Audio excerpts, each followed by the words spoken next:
On Friday, December 3rd, 2010, a friend and I pretended to buy movie tickets for the film Harry Potter and the Deathly Hallows Part 1. Despite being 13 years old in middle school, and despite both of us being huge Harry Potter fans, it was all a ploy for our real game plan. As soon as we turned the corner in the wing of AMC theaters, we both knew we were ultimately going to sneak into the R-rated film Black Swan. This is my story.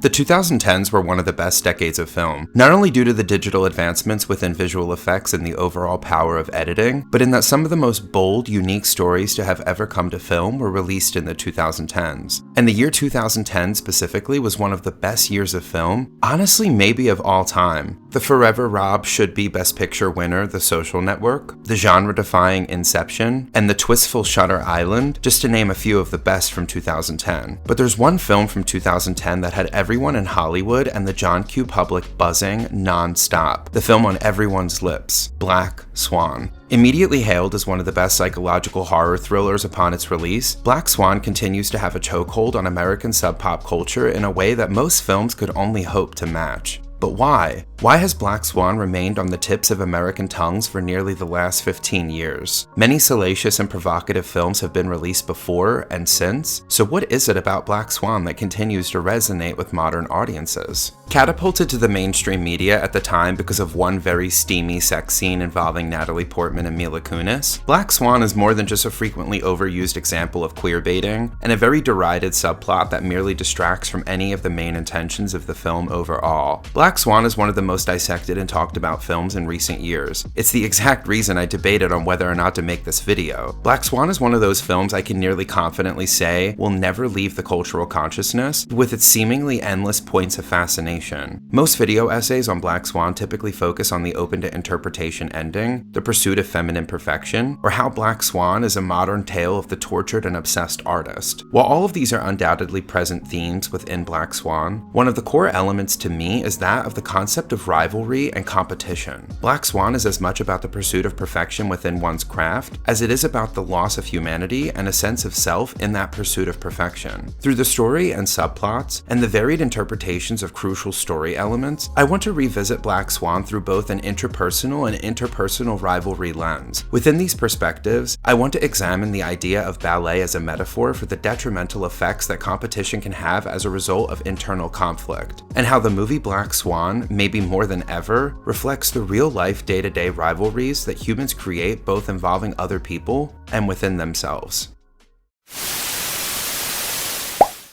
Black Swan centers around the titular character of Nina Sears, a ballet dancer in the New York City Ballet who desperately wants to be the dual lead in the newest production of composer Pyotr Tchaikovsky's ballet Swan Lake, performing as both the White Swan and the Black Swan roles. After the company's premier lead ballerina named Beth is forced into retirement, the auditions open for the dual lead role. Nina auditions and flawlessly embodies the fragility and innocence of the White Swan Odette, but fails to emulate the more seductive and darker qualities of the Black Swan Odile. In an attempt to convince the show's director Thomas that she can perform both roles, Nina confronts him in his office, to which he aggressively kisses her in an attempt to produce some sort of rebelliousness. So naturally, after this unwanted advance, Nina pulls a Mike Tyson and bites his lip and then runs out of his office. But to her surprise later that day, the cast list comes out and she got the role. But what would any good story be without some drama? Enter in Lily, a ballerina with an effortless, cool, and sultry vibe who clearly could embody the Swan Lake dual roles with ease. Any slip-ups could mean Nina losing the role to Lily. Knowing this, Lily invites Nina out for some nightclub fun, ultimately offering and convincing Nina to take some ecstasy, telling her that it will calm her down. But really, it does the opposite and Nina becomes very excited, to say the least. And in the cab ride home, Lily and Nina both become very excited. And when they get back to Nina's apartment, where her mother is awake for some reason, and then also won't let them fool around, like, "Come on, Mom, you know what time it is."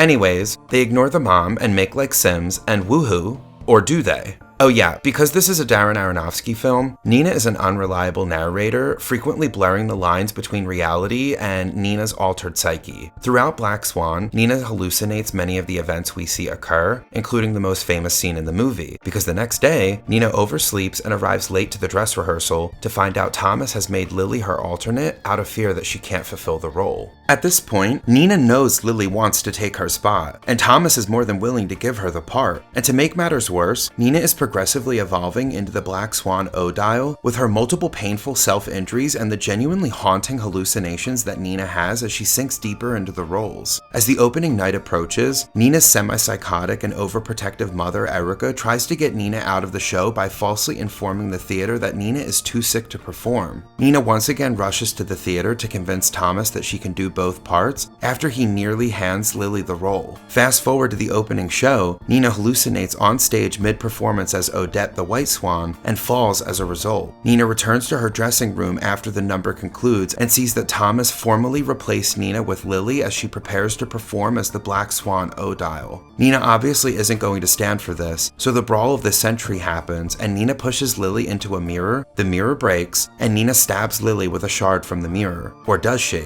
Nina cleans up the blood and hides the body, goes back on stage, and absolutely kills it as the Black Swan Odile, but by the end of her number, fully visually embodying the Black Swan. Nina comes off stage back to her dressing room to find no blood or body, but a damaged mirror. After Lily knocks at her door, Nina realizes that there was no Bad Girls Club ballet, and that she stabbed herself instead with the mirror shard, not Lily. Injured in the abdomen, Nina returns to the stage and finishes Swan Lake as Odette the White Swan, capping her perfect performance with a leap off of a cliff onto a mattress by Casper. The crowd cheers, a standing ovation ensues, and everyone in the ballet company gathers around Nina to congratulate her. But then Thomas and the crowd realizes Nina is bleeding out of her stomach. Thomas seeks emergency help, and when asking her what happened, Nina replies her iconic last words of, "I was perfect." And as Nina slowly dies, the film symbolically fades to white. If you were to scroll through most articles, reviews, or video essays on YouTube related to Black Swan, you would be inundated with the following: video essays about perfection, the cost of perfection, female perfection, essays on Nina's mental health, videos dissecting the ending and quote-unquote what it all meant, and then several years after its release, the inevitable video essays comparing Black Swan and the 2014 masterpiece film Whiplash, and the idea of the tortured or obsessed artists willing to literally die in pursuit of their idealized version of the peak of greatness within their craft. While I wholeheartedly support virtually every interpretation of Black Swan that precedes me and this video in some form, something has always felt left out of the conversation. Ever since my first viewing of Black Swan as a middle schooler until my mid-20s, one detail about Nina has never sat well with me. She never seems like she truly wants the role. This is supposed to be Nina's dream and the greatest accomplishment of her life and career, but it never truly feels like she wants it. There are several points throughout the film where we see Nina through an intimate and subjective perspective that shows her moments of fragility, prudishness, and self-doubt. A lot of the film's subplot focuses on the mom Erica and her overbearing approach toward Nina. Nina's mother is a former ballerina, and many parts of the film show her trying to live vicariously through Nina, eventually growing resentful and jealous toward her and trying to sabotage her chances at performing in Swan Lake, implying that maybe this was not Nina's life that she was living. Which always leads me into asking myself, why did she do it? Why did Nina go through all of this hell with Thomas, Lily, and her mom, if not to achieve her dreams? If Nina's life goal was to be perfect in Swan Lake, then every video essay ever made on the subject of perfection is verified. But hear me out. What if Nina was not intentionally and consciously pursuing perfection? What if Nina's life goal was not actually to be in Swan Lake? What else could possibly motivate Nina to drive herself to the point of hallucinations and artistic insanity? The 26th President of the United States, Theodore Roosevelt, once famously said, "Comparison is the thief of joy." He essentially meant that you should stay in your own lane and live life as an original and not a copy, because comparing yourself to other people around you will do nothing but breed harmful feelings of inadequacy or superiority and ultimately rob you of happiness within that comparative framework. Apply this meaning in the context of Black Swan, and ballet is essentially a metaphor for comparison being the thief of joy. Nina, even in her weakest moments of self-doubt, still finds herself in competition with Lily. After numerous demonstrations of her ever-changing boldness and promiscuity, Nina still finds herself herself in competition with Thomas the director and forever trying to convince him and everyone else in the film that she is cut out for the roles. Back at home, Nina finds herself in a rivalry with her mother Erica. The increasingly volatile and jealous relationship between Nina and her mother proves that Nina is not only in contention with her peers, but her mother as well. By the end, is Nina driven to insanity by her pursuit for perfection, the domineering attitude of her mother, or to just simply beat Lily for the role and prove everyone wrong? If Nina does not even want the role, is Black Swan the story of Nina proving herself wrong? Is the internal dialogue within Nina, those moments of weakness, signs of a rivalry within herself? Rivalry can come in several forms. Not every form of rivalry is bad, and not every form of rivalry results in the rise of one subject and the downfall of another. It's thought that many rivalries throughout history have actually helped fuel the success of both parties, like the Beatles and the Beach Boys in the 1960s and 70s. Both groups fought to make bolder and more creative choices within their lyrics and music just to avert further comparison. In Black Swan, we see rivalry act as a means of storytelling. Each subplot involving Nina and another character are merely distractions from the main rivalry at the core of the story. Nina is in both literal and metaphorical competition with the other characters in the story. However, the ultimate rivalry is the internal battle of Nina's white and black swan. In layman's terms, her good and evil sides. In a 2010 academic journal by Gavin Kilduff of UC Berkeley titled The Psychology of Rivalry, a relationally dependent analysis of competition, he states, given that rivalry magnifies competitors' psychological involvement and desire to win independent of objective stakes, it may lead to departures from rational or typical competitive behavior. This psychological shift as a result of rivalry might explain why Nina is such an unreliable narrator throughout Black Swan. Her hallucinations stem from her altered state of mind as a result of the multiple rivalries that she finds herself in. And on the surface, it appears that Black Swan is the story of Nina versus Lily, but Lily is only part of the reason why Nina transforms into the Black Swan in the end. Even after realizing Lily is still alive and that she didn't kill her, Nina still seems unwavered on doing her best in the show, making me think that internal conflict to prove herself wrong persists. Self-competition is typically defined as a competition within oneself,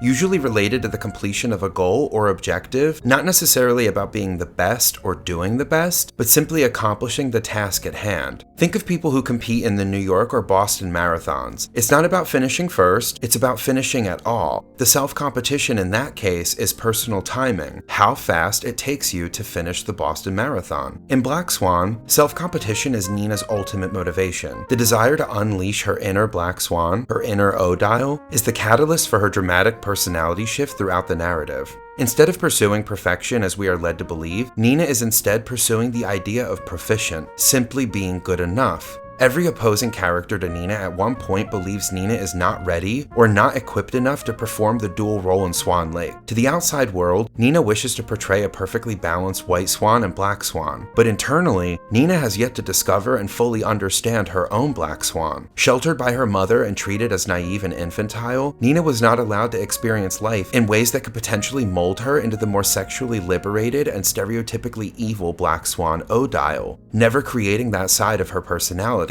possibly resulting in insecurity. And as is often thought, insecurity can often lead to increased competition. When you see someone else at a level you wish for yourself, the ensuing jealousy can later develop into molding and changing yourself to hopefully achieve what that someone else has. Seeking validation through victory is often the only remedy for an insecure mind.